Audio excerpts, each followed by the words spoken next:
ครับล้านนาโบราณนั้นมันกว้างใหญ่ไพศาลนะครับมันก็อย่างว่านับตั้งแต่อันสุโขทัยนะครับไปจนถึงปูน12ปนาเมืองจีนเมื่อแม่กว้างใหญ่ไพศาลนะมีหลายเผ่าพันธุ์นะครับที่เปิ้นอาศัยอยู่ในแคว้นนี้อย่างเช่นไตยวนไตลั่วไตลือไตเขินไตยองใช่ไหมหมู่นี้เปิ้นใช้ภาษาเขียนเดียวกันนะครับก็คืออักขระละนานั่นนะครับแต่สำเนียงการอู้นั้นมันก็ผิดเพี้ยนกับไปนิดๆนะครับก็อย่างว่านะครับมันบัดเดียวนี้มันผ่านมา10 รุ่น20 รุ่น10 เจนแล้วนะบัดเดียวนี้มันปลายๆมันโหไปหมดแล้วนะครับอันภาษาละนานั่นนะบางส่วนใหญ่แล้วมันก็เขียนเหมือนกันนะครับแต่มีบางคำนะครับที่เพิ่นนิยมเขียนแตกต่างกันเพิ่นถ่ายทอดมาแต่ละเผ่าพันธุ์มันก็อย่างว่านะครับเฮามาหานบัดเดียวนี่มันอย่างว่าอันนั้นเขียนผิดอันนี้เขียนถูกแล้วก็เฮาว่ากันบ่ได้นะครับเฮามาวิเคราะห์กันตามหลักภาษาละนากันไปเลยนะครับคำนี้วันนี้มันจะถึงคำว่าเจิญนะครับเจิญมาเจิญดาขันเจิญเจิญก็คือจวนมานะครับมันเจิญนี่มันภาษาไทยมันเชิญนะครับ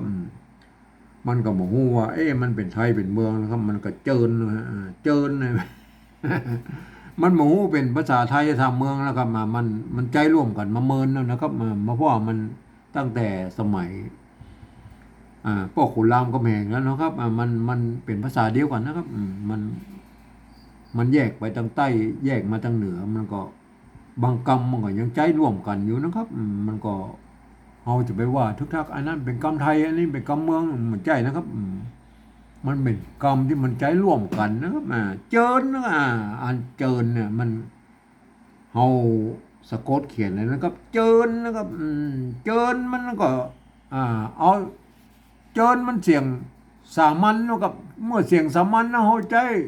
ตัวจะนะครับเห็นไหมใจตัวจะตัวนี้ไหมตัวจะเจิญนะครับไม่เก๋อนะครับไม่เก๋อไม่เก๋อนะครับไม่ต้องใจไม่เก๋อนะครับไม่เก๋อมันเจอนะครับเจอนะครับเอาสะกดด้วยตัวเนี้ยนะครับเมื่อวันสะกดด้วยตัวเนี้ยแล้วมันเปิ้นบอกว่ามันเจิญเนี่ยมันเจอกับเจิญเนี่ยมันเปิ้นบอกว่าเขาลบกันย่อนนี่ออกเหี้ยนะครับลบกันย่อนนี่ออกเหี้ยมันใจตัวยะนะครับอันนี้มันยะนะครับไม่ใช่ยะนะครับยะมันตัวนี้นะครับยะมันอันนี้ยะนะครับออกเสียงยอนะครับอันภาษาละนาออกเสียงยออันนี้มันตัวยะนะครับออกเสียงยอ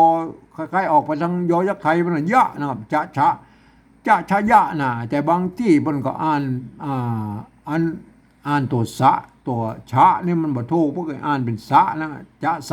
ะยะมันกลายเป็นยะไปเป็นตวงนะครับเห็นไหมความจริงมันเป็นยะนะครับเอายะนะครับเอายะมาสะกดนะครับยะสะกดนะครับมันก็เมื่อยะมันสะกดมันต้องสะกดเป็นหางนะครับเห็นไหมอย่างนี้เห็นไหมเอาไว้ทั้งรูปแล้วก็ต้องเป็นหางอย่างนี้เห็นไหมเป็นหางยะนะครับหางยะก็อ่านว่าเจิญนะครับอ่านว่าเจิญเห็นไหมเจิญนะครับยะเนี่ยมันก็เป็นอยู่ในกลุ่มอ่านสะกดแม่กลนะครับตัวสะกดแม่กลนะครับเห็นไหมก็เห็นไหมป้นบางเผ่าพันธุ์บางที่พวกเขาเขียนอย่างนี้นะครับเจิญนะครับให้มันออกเป็นไทยๆหน่อยครับแต่บางที่เพิ่นบอกว่ามันเห็นไหมเอาตัวจ้าเขียนก็เปิ้นสะกดด้วยตัวหน้าเลยแม่กลเลยนะแม่เอาตัวสะกดแม่กลเลยนะก็แม่กลนะตัวหน้าเนี่ยแม่กลนะเห็นไหมแม่กลเอาสะกดเลยอันนี้ก็เจิญนะไงก็แล้วแต่นะมันมี2แบบเนี่ยท่านจะเขียนแบบใดมันก็หลักการของภาษาละนาเพิ่นบ่ถือนะครับบ่ถือเพิ่นบอกว่าคือมันออกเสียงเจิญมันเจิญนั่นแหละก็เจิญนั่นก็อันนี้ก็เจิญนั่นนี่ก็เจิญใช่ไหมมันก็สุดแล้วแต่ท่านจะชอบเขียนแบบใดนะครับจะเจิญแบบใดมันก็เจิญเหมือนกันนะครับอันนี้ก็ไม่ยากนะครับมันจะไปยากตอนนี้ว่ามันเฮาจะไปขยายความให้คนอื่นในหู้อาหารตัวนี่มันยากตอนนี้แล้วครับ อันภาษาละนาของเฮามันเป็นภาษาที่มันตายไปแล้วนะครับโคนฮู้เฮียนฮู้นั้นมันมีน้อยอ่านออกเขียนได้นะครับ เพราะนั้นถ้าเฮาจะไปขยายความให้คนอื่นได้ฮู้ได้หานตุ้ยเนี่ยเฮาจะต้องใช้ภาษาอื่นๆนะครับ มาเทียบเคียงนะครับอันภาษาที่มันใกล้เคียงภาษาละนาของเฮาหน่อยก็คือภาษาไต้เพราะว่ามันเกิดจากที่ปอกขุนรามคำแหงที่เดียวกันนะครับผมเองนะผมได้ใช้หลักการของสภาวัฒนธรรมมหาวิทยาลัยเชียงใหม่นะครับการที่จะเอาภาษาอันไทยเนี่ยมาปริวัติเขียนเป็นภาษาละนาเนี่ยเปิ้นบอกว่าอย่างอี้นะครับกระทำได้อยู่3รูปแบบนะครับเปิ้นตกลงกันไว้เมื่อปลายปี28นะครับเปิ้นตกลงกันไว้ว่าอย่างอี้นะครับการที่เอาภาษาไทยนะมาสะกดเขียนเป็นปริวัติเป็นภาษาละนากระทำได้อยู่3แบบหรือ3รูปแบบนะครับคือแบบที่1นะครับเปิ้นจะเอาไว้บันทึกหลักศิลาจารึกเอกสารสำคัญในโบราณนะครับเปิ้นจะเอาอักษรไทยเนี่ยนะครับมาปรับเทียบมันเป็นอักขระละนานะครับเปิ้นจะเอามาทุกไม้ทุกเครื่องหมายนะครับมาแม้กระทั่งไม้กงไม้กังไหลไม้อย่างสปะสเปดอะไรที่มันบ่มีในภาษาไทยนะครับเปิ้นก็จะเอามาหมดนะครับ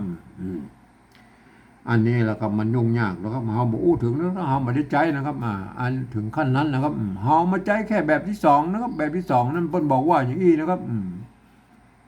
เพื่อเอาอักษรไทยแล้วก็ยืมเอาอักษรไทยมาปรับเทียบว่าเป็นอักขระละนานะครับแล้วก็ประกอบกรรมขึ้นมากับแบบภาษาไทยผสมผสานกันไปนะครับบางทีไม้หรือสระมันบ่ตรงมันตัดกันก็สามารถบูแล้วนะกำชับได้นะครับหน้ามันหน้าตาออกแบบไทยๆนะครับแต่เวลาอ่านนั้นท่านจะต้องนึกถึงว่านะครับอักษรที่เขียนนั่นแหละคืออักขระละนานะครับคนทั่วไปแบบสามารถเข้ามาอ่านได้มันจะพิเพี้ยนอย่างเอ็นอย่างแย่เห็นไหมอันนี้ท่านอ่านแล้วเป็นสระเอนะครับแต่เวลาท่านอ่านแล้วท่านต้องนึกถึงว่าอันนี้คือไม่เก๋นะครับมันถึงอย่างนั้นคนทั่วไปมันอ่านแล้วมันเข้ามาอ่านมันจะพิเพี้ยนสำเนียงนะครับคนทั่วไปมันจะต้องไปอ่านในแบบที่3พุ่นเดี๋ยวเขาค่อยโอ้กันกำนะแบบที่3เอาแบบที่2ก่อนนะครับเอาไม่เก๋สระเอนะมาเทียบเป็นไม่เก๋นะไหมตัวจ้าตัวจ้าก็เอาตัวชอช้างมาเทียบอย่างนี้นะครับไม่กี่นะครับไม่กี่กับสระอีนะครับอันตัวหางยะนะครับหางยะกับยอหญิงนี่ไหมได้เลยไหมอ่านว่าเจิญนะครับเจิญนะไม่ใช่อ่านว่าเชิญนะครับแม่คนทั่วไปมาอ่านว่าเชิญเนี่ยมันผิดสำเนียงนะครับอ่านว่าเจิญอ่านว่าเจิญนะต้องอย่างนี้นะครับอันตัวหลังนะครับอันตัวหลังไม่เก๋ตัวจ้าไม่กี่อันสะกดด้วยหางหน้าเห็นไหมหน้ากับน้องหนูใช่ไหมอันว่าเจิญนะครับเห็นไหมเอาแค่เสียงนะครับมันเฮาบ่พอแล้วงามบ่งามบ่สนใจอันตัวหลังก็อ่านว่าเจิญนะครับอันตัวได้เสียงนั้นก็เจิญอันตัวหน้าก็เจิญมันเท่ากันนะครับจะเจิญหน้าเจิญหลังก็เท่ากันนะครับนี่เห็นไหมคนทั่วไปมาอ่านว่าเชิญมันมาถูกนะครับเพราะนั้นคนทั่วไปจะต้องไปอ่านในแบบที่3หมดนะครับอันแบบที่3นั่นเปิ้นบอกว่าอย่างอี้นะครับเปิ้นบอกว่านะครับฟังเสียงภาษาละนาตำบลบุญนะครับเปิ้นว่ามาจะได้นะครับก็เอาภาษาไทยเขียนไปฉะนั้นนะครับก็รับตาอย่างนี้ได้บ่ต้องไปพอนะครับเห็นไหมเอามาเอาสะกดเขียนเลยนะครับเจิญนะครับเจิญมันต้องใช้ต่อจานเขียนแล้วละครับเสียงว่าเจิญนะฮะเจิญนะครับเจิญนะครับมาเจิญกับสระเอิญสระเอิญไทยก็ใส่ตัวมันงามหน่อยก็ตัวยะเขียนนี่มันเจิญนี่มันเจิญอันนี้นี่ก็อ่านว่าเจิญนะครับเจิญนะครับเจิญเห็นไหมอ่านว่าเจิญเห็นไหมอันนี้ก็อ่านว่าเจิญนะครับอันตัวที่2เนาะเจิญท่านจะเขียนอย่างนี้ก็ได้ตามนั่นเห็นไหมอย่างนี้ก็อ่านว่าเจิญเห็นไหมจะเจิญอย่างนี้จะเจิญนี่มันก็อ่านว่าเจิญเฮาก็อนุโลมเขาเขียนได้2แบบนี้นะจะเจิญแบบนี้ก็ได้เจิญแบบนี้ก็ได้ไหมอันแบบที่2นั่นเพิ่นก็เทียบมาตามตัวอักษรนะครับมันก็ได้อีกเจิญเห็นไหมเจิญเห็นไหมมันก็เจิญนะครับอันภาษาละนาพวกก็เขียนได้อยู่2แบบนี่นะครับเห็นไหมไอ้เจิญแบบตัวแรกบนใจตัวยะ สะกดนะครับก็คืออยู่ในกลุ่มแม่กลนะครับอยู่ในกลุ่มแม่กลนะเจิ้นนะครับบาลีเพิ่นก็มีนะครับเอาตัวยะมาสะกดเป็นแม่กลนะฮะมันก็ยังว่านะครับอ่าอันถ้าเขียนตามเสียงของภาษาลนาเพิ่นบ่สนใจแล้วมันจะเอาเสียงอย่างเดียวเพิ่นก็ใจห่างหน้านี่เขียนนะครับ